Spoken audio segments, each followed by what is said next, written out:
میرے پاکستانیوں، میں نے تم سے کہا تھا نا، آزادی پلیٹ پہ رکھ کے نہیں ملتی۔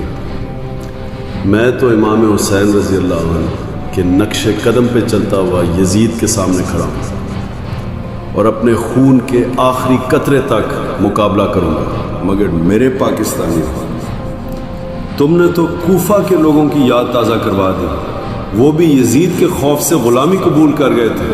میں نے اپنی قوم کو جگانے کے لیے اپنا سب کچھ داؤ پہ لگا دیا، مگر تمہاری بزدلی ایک دن تمہارے بچوں کے مستقبل کی موت دیکھے گی۔ ہو سکتا ہے یہ مجھے مار دے، لٹکا دے، کچھ دیر تمہیں افسوس ہوگا، مگر پھر تم سب دوبارہ اچھے غلاموں والی زندگی گزارنے لگ جاؤ گے۔ مگر یاد رکھنا، یہ ملک اللہ کے نام پر بنایا تھا، مگر تم لوگوں نے اللہ کو دھوکہ دیا۔